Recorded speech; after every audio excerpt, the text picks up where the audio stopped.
equivalent on the other side.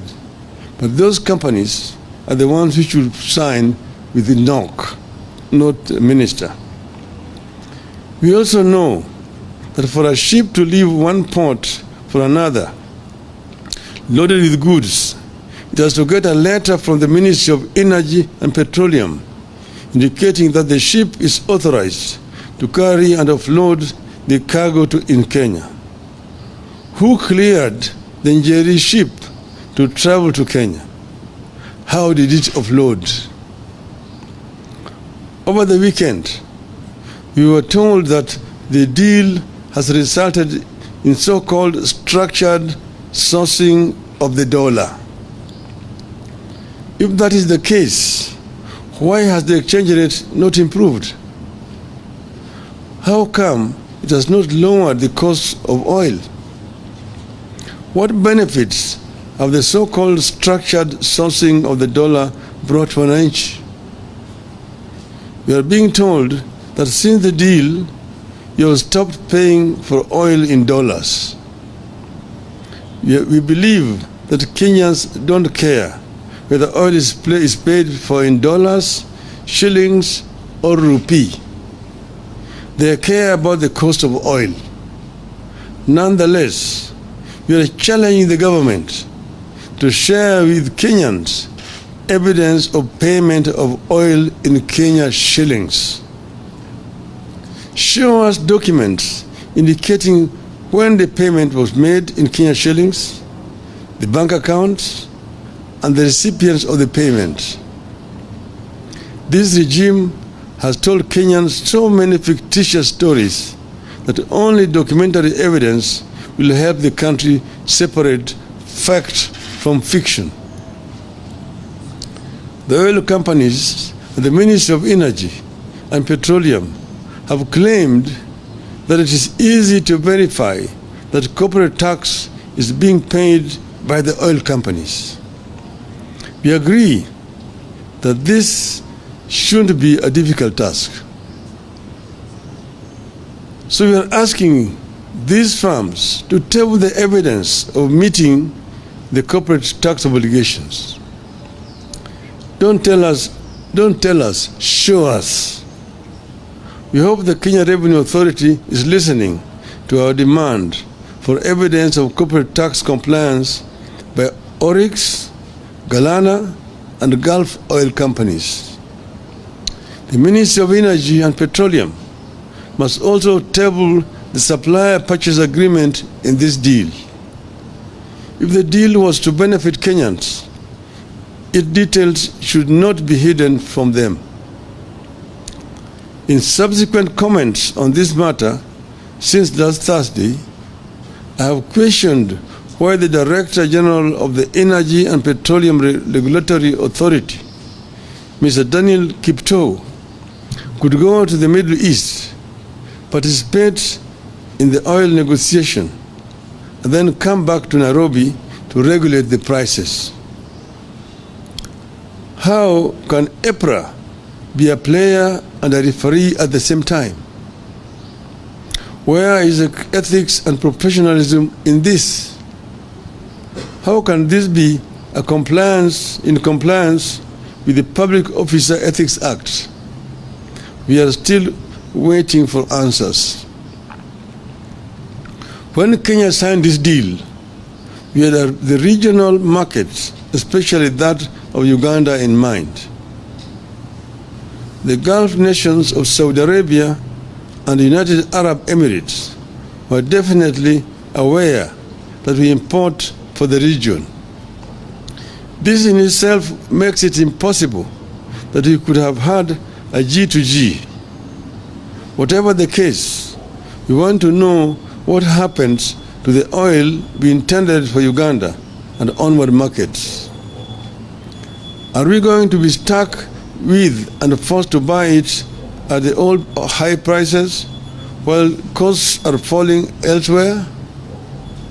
Is that the reason Tanzania's has gone down while ours stay unchanged? Are we stuck with old prices because the negotiators already locked the prices and the oil is coming in the quantities that was agreed on in March? So many things still do not make sense, despite the massive space bought by the oil companies to explain themselves and the effort of the government to fool and confuse Kenyans. In light of this development, I am today calling on some 3 specific institutions that are paid by the Kenyan taxpayer to exercise their mandate and get to the bottom of this saga as follows. First, the Energy and Petroleum Regulatory Authority.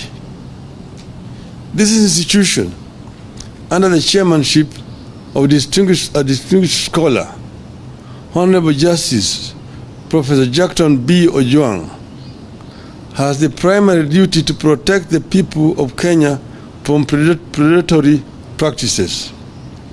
Indeed, it is given protection in the course of his work through a legally mandated independence. Section 9(3) of the Energy Act says, except as otherwise provided in this Act, the authority shall be independent in the performance of its functions, exercise of its powers, and shall not be subjected to the direction or control of any person or authority. Under the Ruto regime, EPRA has been reduced to being a price fixer and to enable predators in the government to exploit Kenyans by overcharging them for petroleum products.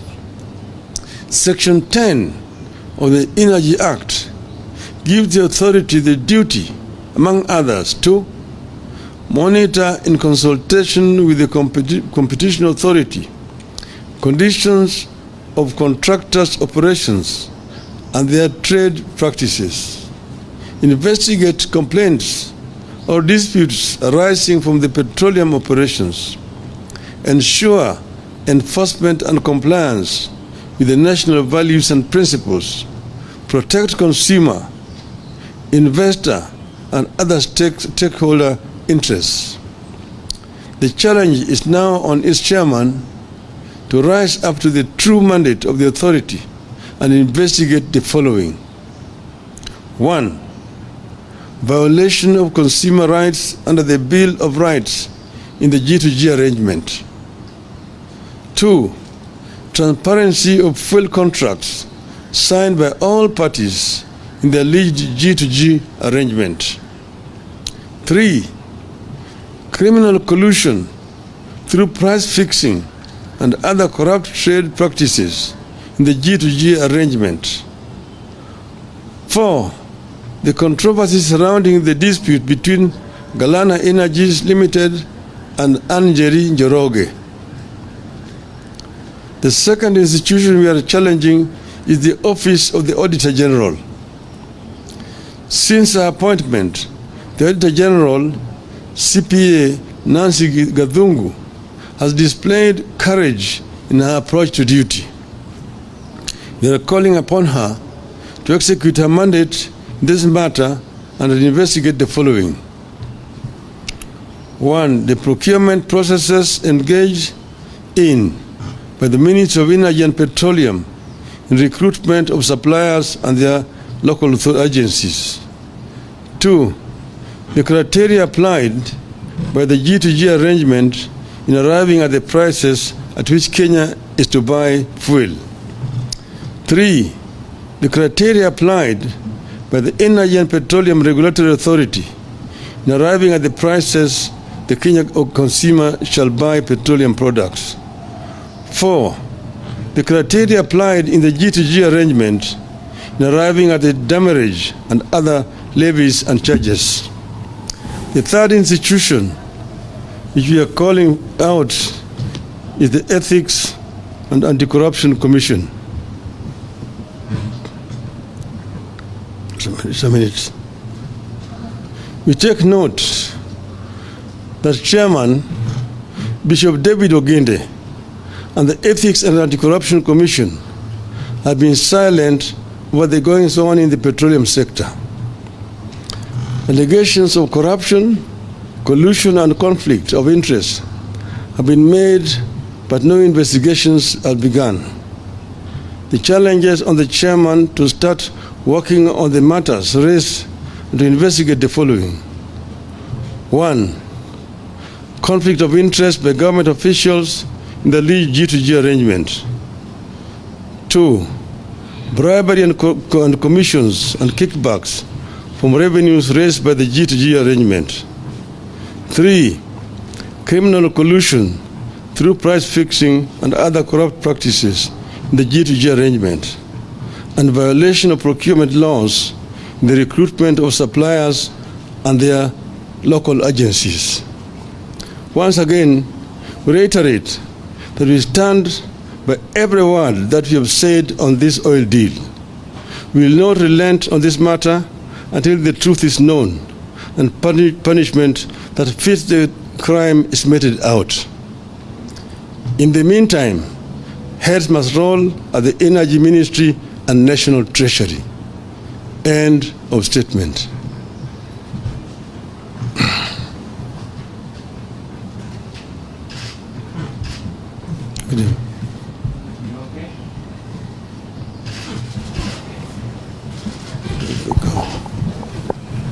We can leave it there.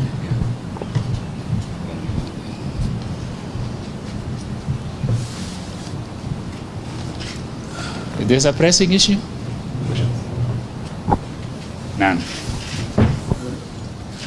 No question. There was no question.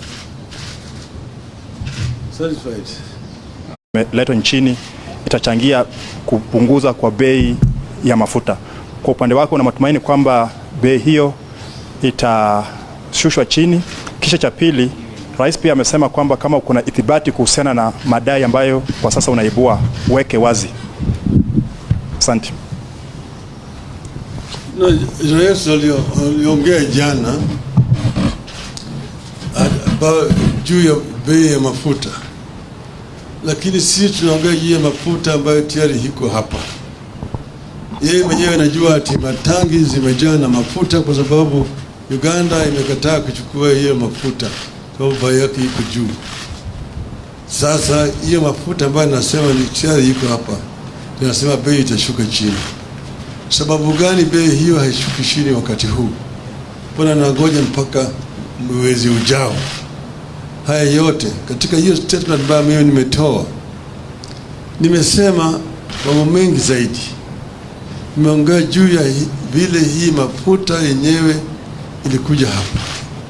Kwanza walisema, na hata yeye jana alikariri, ati hii ni serikali na serikali, yani G ni government to government. Lakini ile makaratasi ambayo nasema ziko hata mbele ya bunge ni karatasi ambayo zimewekwa sahihi na bwana Chirchir kwa upande hii, lakini ngambo ile hakuna waziri upande ile ambaye ameweka sahihi. Hiyo sio G2G. G2G must be government to government. Tumesema yeye ameweka sahihi na makampuni pale. Tumesema kama ingekuwa sawa, tuko na kampuni vile vile hapa Kenya ya serikali inaitwa National Oil Corporation ambayo ilingeweka sahihi na hiyo kampuni ya Saudi Arabia na hizo kampuni nyingine ya Emirates, sio waziri wa serikali ya Kenya. Kwa hiyo yanasema ni ukweli, yale ambayo nasema hiyo ni uongo, sio kweli. Hiyo ni uongo, sio kweli. Kwa nini wamewacha kampuni ya serikali hapa, alafu wanakwenda kuchukua makampuni zingine ya binafsi kama Oryx, kama Galana, kama Gulf? Kitu gani, shida gani yuko na kampuni yetu ya NOC hapa? NOC imepata kimi siku gani? Ili ikaweka sahihi.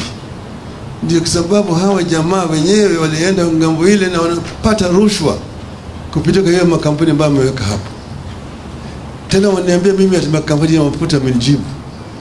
Katika taifa letu hapa makampuni makubwa ya mafuta ni Vivo, ni Shell, ni Total. Hawa hawajanijibu. Wao wenyewe wanaumia. Uliza hao, mimi nafanya biashara na makampuni ya mafuta, wanaumia wote.